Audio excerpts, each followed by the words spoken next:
Vocês sabem que a Semana da Ceia foi sagrada. E a gente cresceu, eu imagino que a maioria de vocês aqui já é crente há um bom tempo, então talvez você se identifique com o que eu vou falar. A gente cresceu com muitas histórias de gente que foi tomar a ceia, estava em pecado e quando tocou na ceia, caiu morto. Eu não sei se, pelo menos na minha infância, isso era muito comum.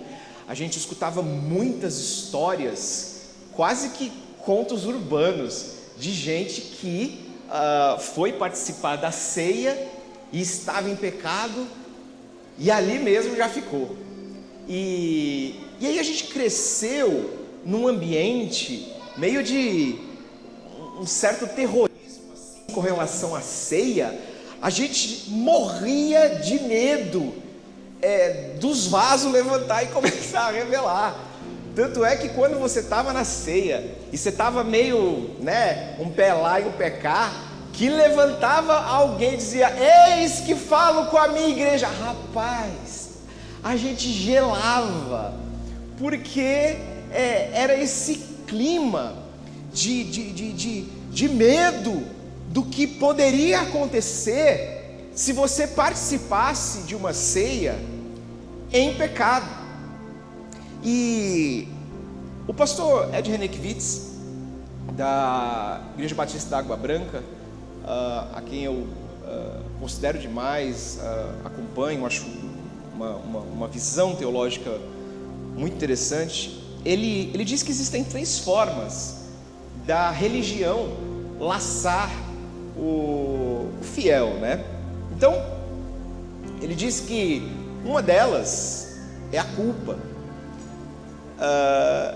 E aí, a religião que tenta laçar o fiel pela culpa é mais ou menos assim: é o líder dizendo para o fiel que se alguma coisa está dando errado, é porque você não está sendo fiel, é porque você está fazendo alguma coisa de errado. A culpa é sua, porque Deus só abençoa aquele que é fiel. E além desse discurso quebrar das principais bases do Evangelho, que é a graça, estabelece uma culpa em cima da pessoa, e ela acaba sendo fiel não por conta de um agradecimento a Deus, por conta do amor, mas ela acaba sendo fiel por conta da culpa mesmo. Uma outra forma que a religião laça a pessoa é pelo medo. Então, se o cara não deve, porque ele se acha muito santo, por cumprir aquele ritual que aquela religião exige para ele, é só você dizer que se ele não ofertar na igreja, ele vai gastar na farmácia. Então você joga o medo em cima do cara e ele acaba servindo porque morre de medo de alguma coisa dar errado. E o terceiro ponto que ele diz, que se não pegar pela culpa nem pelo medo, o cara é pego pela ganância. Então é aquela pregação de você dar 100 e Deus te devolve 1000. Então é um excelente de um investimento, mas tudo isso gira em torno de um misticismo da fé que não está em linha com aquilo que a palavra do Senhor diz. Então, esse participar da ceia indignamente sempre foi lido com as lentes do medo. Tanto é que quando alguém, por qualquer motivo, sei lá, pisou na bola, não está muito bem com Deus naquela ceia, não vou participar, não estou legal, briguei com a irmã fulana, então não vou participar da ceia. E aí, pela lógica desse pensamento, as pessoas que participavam só participavam porque elas se sentiam dignas de participar.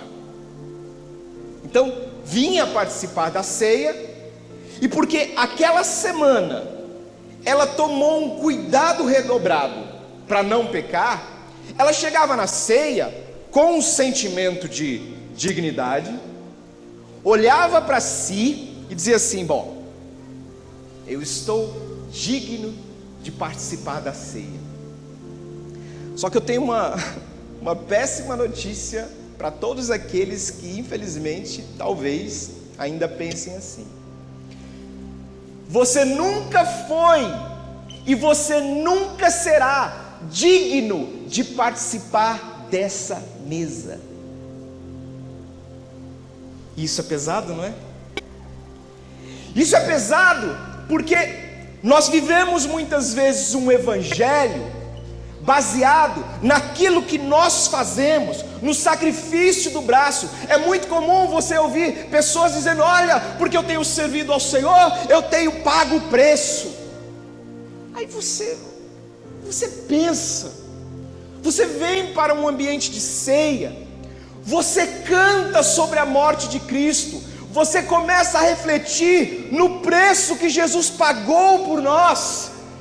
Não cabe essa frase diante do preço que foi pago por nossa vida. Que preço que nós estamos pagando? Me diz. Vir à igreja uma vez por semana, assistir um culto de 2 horas, às vezes fazer um jejum, às vezes orar de madrugada. Isso é preço? Este é o melhor e maior privilégio, é poder vir à casa do Senhor servir a Jesus.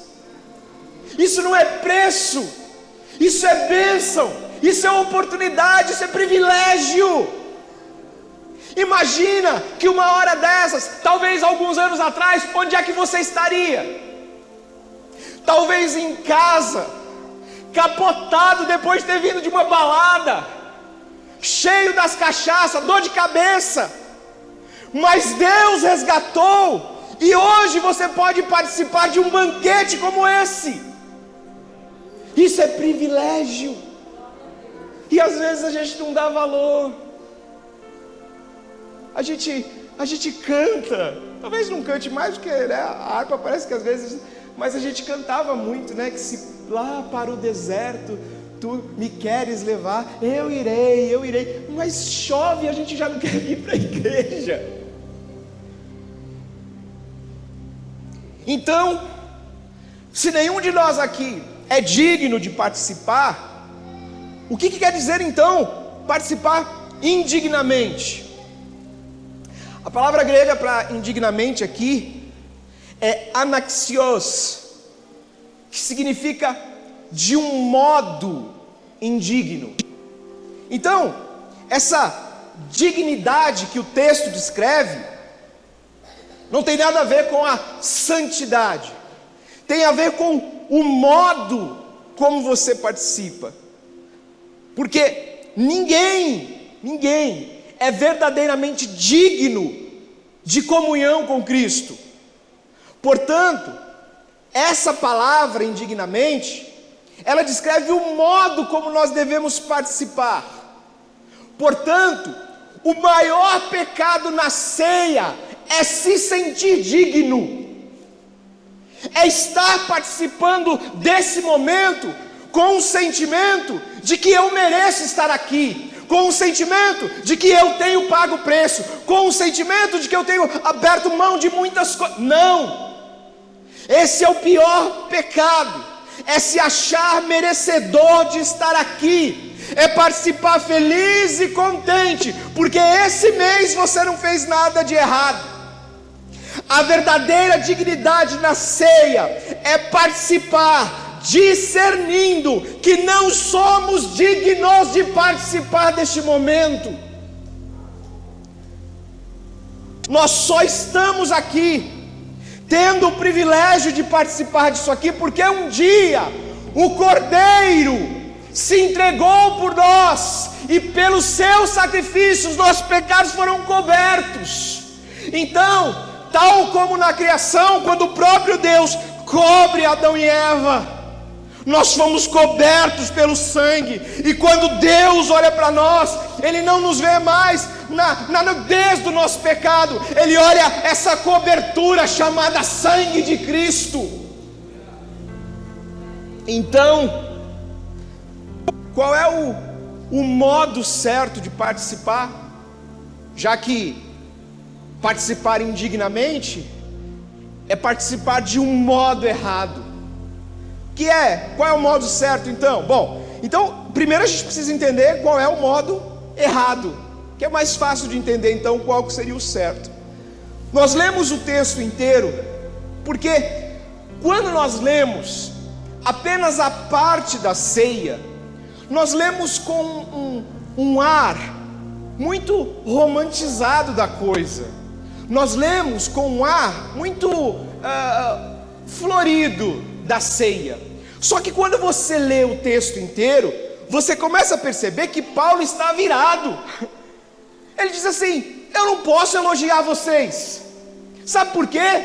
Porque quando vocês se reúnem, vocês comem a ceia, vocês não participam. Vocês comem tão rápido que vocês sequer entendem o significado do que vocês estão fazendo. Sabe o que os coríntios estavam fazendo? Eles estavam se reunindo para um churrascão. É isso que eles estavam fazendo. É exatamente isso. Sabe aquela coisa de quando sai a linguiça, alguém grita assim: ô mulher, pega lá a linguicinha, porque senão esses mortos de fome vêm e come tudo, rápido. Era assim que eles estavam participando da ceia, com pressa. Estava pouco se lixando para os outros. Era essa a verdade. Se reunia e todo mundo, cada um levava uma coisa melhor que o outro, mas todo mundo comia ali rapidamente. Agora, a ceia do Senhor é um momento de partilha. Eu preciso entender que esta reunião é um momento de partilhar, comunicar ao outro as suas necessidades. Sabe o que é a ceia? É virar para o seu irmão e literalmente dizer para ele assim: ei, está faltando alguma coisa lá em casa? A gente foca na questão do pecado, a gente foca em vir com a nossa melhor gravata, com a nossa melhor roupa, a gente foca em passar um bom perfume e se apresentar digno na ceia, mas ceia é partilha de necessidades. A gente precisa mudar essa questão de chegar na igreja e Paz do Senhor, e aí, tudo bem? Sem propriedade, sem verdadeiro interesse. É preciso literalmente olhar para o teu irmão e querer saber da vida dele, porque tem um discurso muito bonito, pastor Éder, que a pessoa diz o seguinte: eu vou para a igreja, eu faço o meu culto, eu não cuido da vida de ninguém, eu não falo. Parece bonito esse discurso, só que o verdadeiro discurso cristão é o seguinte: eu fui à ceia e eu me preocupei com a irmã fulana. Sabe, amor, eu não estou vendo ela nos cultos e de repente ela apareceu lá triste, cabisbaixa, aí eu fui lá conversar com ela. Isso é motivo da ceia, é a partilha, é comunicar necessidade. Deixa eu te falar uma coisa muito séria: é inadmissível em uma comunidade de fé alguém passar necessidade, porque a pessoa comunicar essa necessidade e ter vergonha disso, a gente entende, é natural, é do ser humano. Agora, a nossa falta de interesse é inadmissível. E convenhamos, ceia é momento de refletir.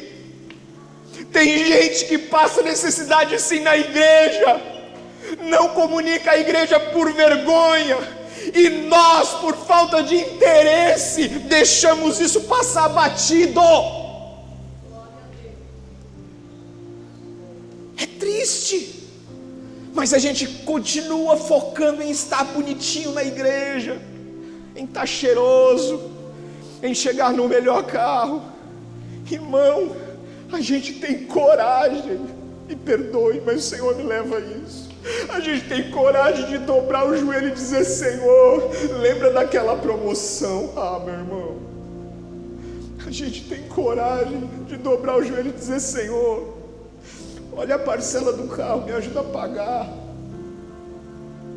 Senhor, essa casa já está pequena para a gente, Senhor, eu quero uma casa maior, ajuda a gente. Deixa eu te falar uma coisa, você acha mesmo que o sacrifício da cruz foi para a gente se ajoelhar e pedir casa, apartamento, promoção, aumento de salário? Não, meu irmão, a gente deve dobrar o joelho: Senhor, eu não sei o que está acontecendo com a irmã Maria, eu não sei o que está acontecendo com a irmã Paula, eu não sei o que está acontecendo com o irmão João, mas eles estão tristes, está acontecendo alguma coisa. Senhor, me leva até a casa deles, impulsiona, Espírito Santo. Sabe por que você tem que pedir para o Espírito Santo? Porque é Ele quem imprime em nós esse amor. Se você esperar sentir, você não vai sentir. Sabe por quê? Porque precisa pedir, porque precisa dizer: Senhor, essa carne maldita aqui não se importa com ninguém, essa carne aqui é egoísta, essa carne aqui se ajoelha para pedir coisas e mais coisas, mas Pai, que o Teu Espírito imprima dentro do meu ser a necessidade do corpo de Cristo.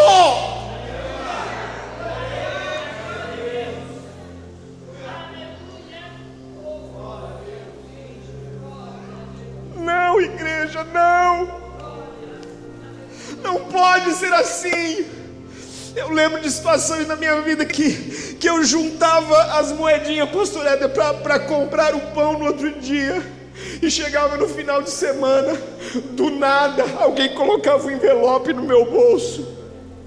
Aí eu olhava: quem foi? Aí as pessoas estavam rindo, porque eu acho que quem fez isso não queria se identificar e não falavam. Mas a minha necessidade foi suprida. Deixa eu te falar um negócio. Às vezes a gente está passando por dificuldades, por necessidades, e a gente fica: Senhor, onde Tu estás? Muda o teu discurso. Sabe o que você tem que dizer? Senhor, onde está a Tua igreja? Porque o Senhor morreu simplesmente para inaugurar isso aqui que muitas vezes a gente despreza. Foi para fazer de nós um só coração, como nós cantamos. Foi para fazer de nós corpo. Foi para fazer de nós pessoas que se importam um com o outro.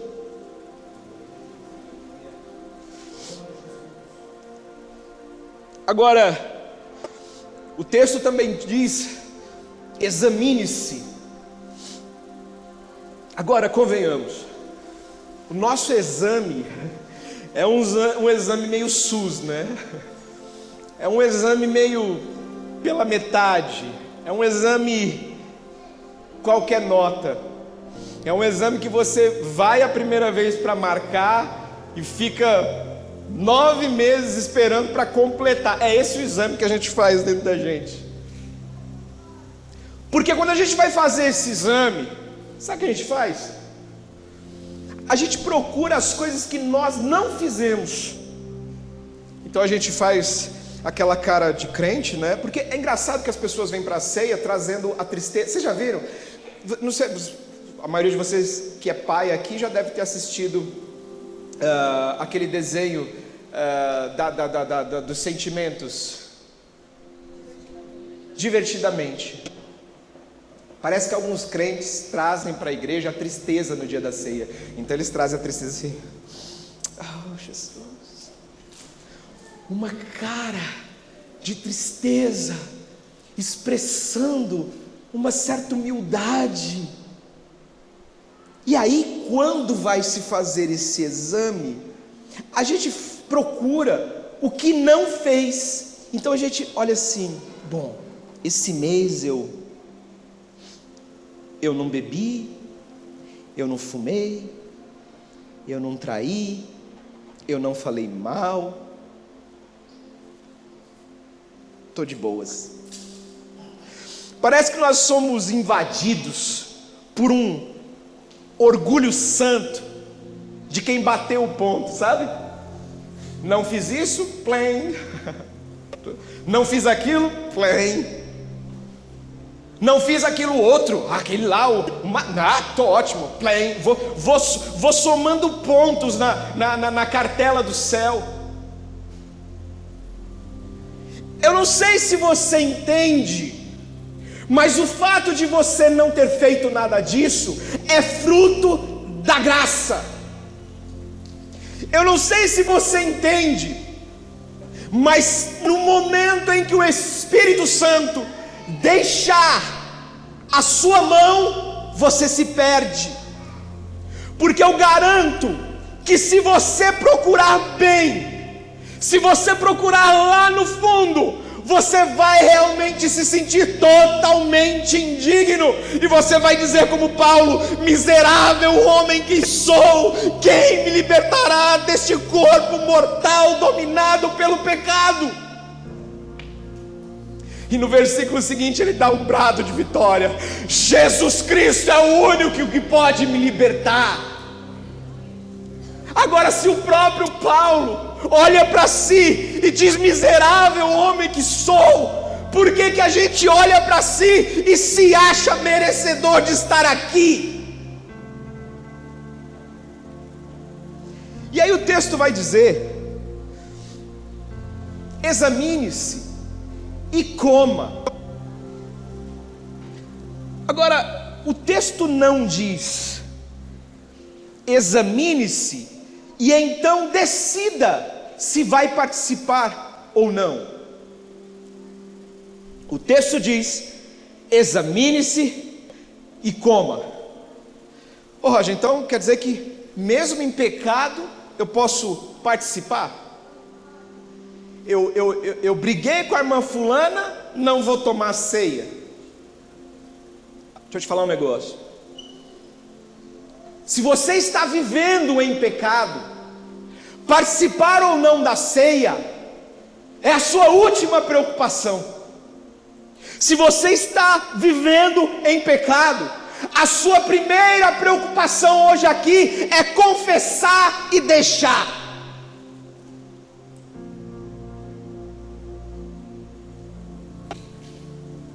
Porque a pessoa deixa de participar, pastores, achando que isso resolve o problema. Ela vem para a ceia e ela faz uma reflexão verdadeira, e aí ela percebe que porque não está falando com a irmã fulana, ela não pode participar, porque ela acha que para participar é a sua própria santidade. Só que aí, ao invés de ela ir na irmã fulana pedir perdão para participar, ela prefere não participar a se consertar com alguém. É como você colocar um band-aid numa perna que foi dilacerada.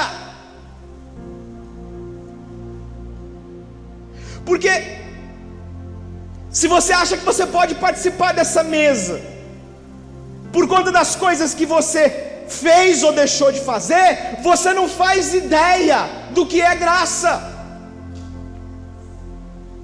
Deixar de participar da ceia não vai te fazer mais santo ou menos santo.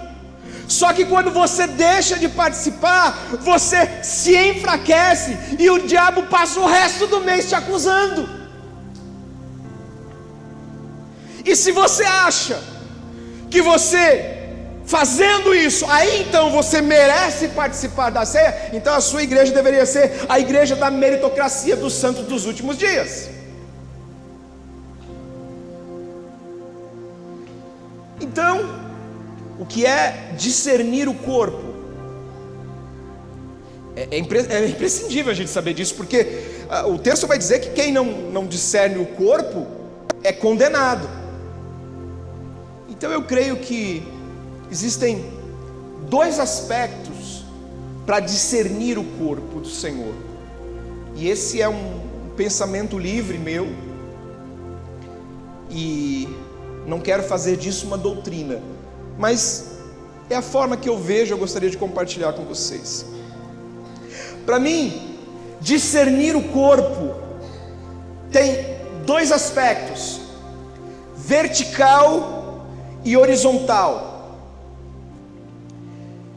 De forma vertical, nós devemos discernir o corpo que foi entregue, o corpo de Jesus que foi dilacerado naquela cruz e foi entregue pelos nossos pecados, e assim inaugurou a nova aliança.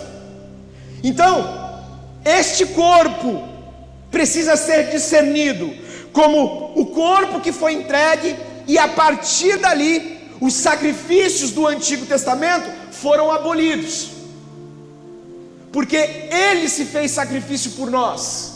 Então, o discernimento do corpo, é preciso você discernir que o corpo de Cristo foi entregue por amor a você. Ponto.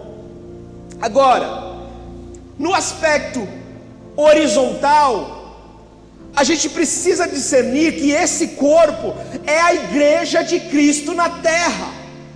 Porque Paulo é enfático: Cristo é o cabeça e nós somos o corpo, e cada um de nós é uma parte. Agora ele continua: se uma parte sofre, todas as outras sofrem com ela. Deus me trouxe aqui nessa manhã para te dizer apenas uma coisa, e eu peço a Ele que isso fique impresso na sua alma. Você pode até esquecer o resto das coisas que foi ministrado aqui, mas eu quero que essa fique no seu coração. Se dói no meu irmão, tem que doer em mim. Eu vou falar de novo com muito temor, porque eu sei quem me trouxe aqui. Se dói no meu irmão, tem que doer em mim. Quando a dor do seu irmão não é a sua, você não está discernindo o que é o corpo. E eu tenho quase certeza que por não discernir que faz parte do corpo também, você está condenado, porque você não está fazendo distinção entre o que é comum e o que é sagrado. O que Paulo está dizendo no texto é que os coríntios não estavam discernindo comida comum, ordinária, do corpo de Cristo. Quando você não partilha a dor do seu irmão, você pode participar disso aqui como se fosse qualquer coisa. Pode passar manteiga nesse pão, porque você não está discernindo o que é o corpo. Nós precisamos entender nessa manhã que ou a dor do seu irmão é a sua, ou você não é corpo. Porque deixa eu te falar uma coisa: se um dos seus rins param, você não olha para ele e diz assim: está reclamando do quê? Tem outro. Para que você está preocupado? Fica tranquilo, essas coisas passam. Isso é coisa da... Você não faz isso com o rim. Sabe o que você faz? Quando um dos rins dá um probleminha, você corre para o médico. Aí o médico diz assim para você: não, mas você tem dois. Fala: não, doutor, não brinca com isso não, isso é sério. Essa deveria ser a reação quando um dos nossos irmãos comunicasse um problema. Deus está nos chamando para sair dessa zona de conforto que diz assim: não, fica assim não, vai passar. Você não faz isso com o seu rim. Venha para este lugar que o Senhor está te chamando. Quando a pessoa compartilha a dor, você diz assim: não, isso não vai ficar assim, vamos resolver. Como é que eu posso te ajudar? Não, eu dou um jeito, eu tenho pouco, mas eu conheço um irmão que pode nos ajudar também, vamos resolver isso. É pegar a dor do seu irmão e trazer para si, e dizendo: olha, fica tranquilo, irmão, Não tem nada mais maravilhoso do que você estar no meio de um problema, com a tua cabeça a mil, sem saber como vai fazer na segunda-feira, e alguém chegar para você e dizer assim: fica tranquilo, eu vou te ajudar. Fica tranquilo, não se preocupa, agora eu estou com você. Nós somos igreja, nós somos corpo. Se dói em você, dói em mim também. Vamos resolver. Finalmente, qual é o propósito da ceia? Quero resumir e finalizar esta palavra. Primeiro, o propósito da ceia é lembrar a sua morte e o motivo dela. É lembrar a morte de Cristo e o motivo dela. Porque isto é o meu sangue, o do Novo Testamento, que é derramado por muitos para a remissão dos pecados. Nós precisamos nesse dia lembrar que Jesus morreu e tirou o nosso pecado, nos lavou, nos remiu. Segundo ponto, qual é o propósito da ceia? Apontar a sua iminente volta. Ei, por aí não está mais se pregando isso, mas pela graça de Deus eu sei que aqui ainda se prega. Jesus está voltando.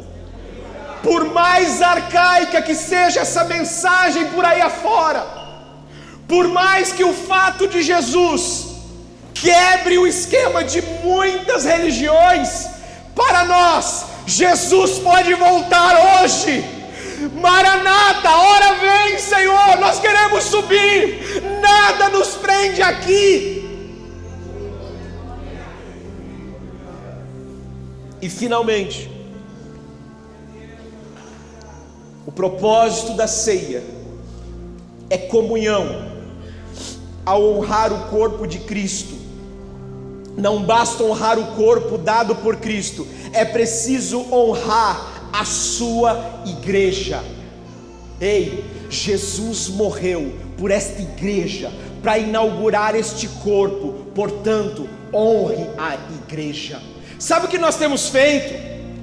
A gente tem honrado todo tipo de profeta, a gente tem honrado todo tipo de pregador que aparece no YouTube, a gente tem honrado aqueles pastores que têm igrejas imensas, abarrotadas de gente, porque a gente olha para aquilo e pensa que prosperidade de uma igreja é sinal de aprovação de Deus, mas nós precisamos voltar a honrar a igreja de Cristo, porque Cristo morreu para inaugurá-la. Cada um de vocês tem a capacidade dada por Deus de orar e alguém ser curado, porque isso é dom de Deus, não vem de você, é dom, é presente. Deus nos deu os dons para edificação do corpo. Tendo os dons, a gente pode orar um pelo outro e ver milagre. Descanse, você faz parte do corpo de Cristo. Descanse, você está no lugar que tem pessoas que se preocupam com você. Descanse, em nome de Jesus, descanse, porque esta igreja é poderosa, não porque ela tem poder do braço, não porque ela tem nome, não porque ela tem representantes, não, porque ela foi inaugurada com a morte de Cristo na cruz, e Ele nos deu os seus dons para que o corpo fosse edificado, curado e saudável. Baixe a sua cabeça, eu quero orar por você. Senhor Jesus, eu ministrei a tua palavra conforme o Senhor me ordenou. Deus, o Senhor dispensou dons para cada um de nós. Pai, nós não temos palavras para te expressar a gratidão.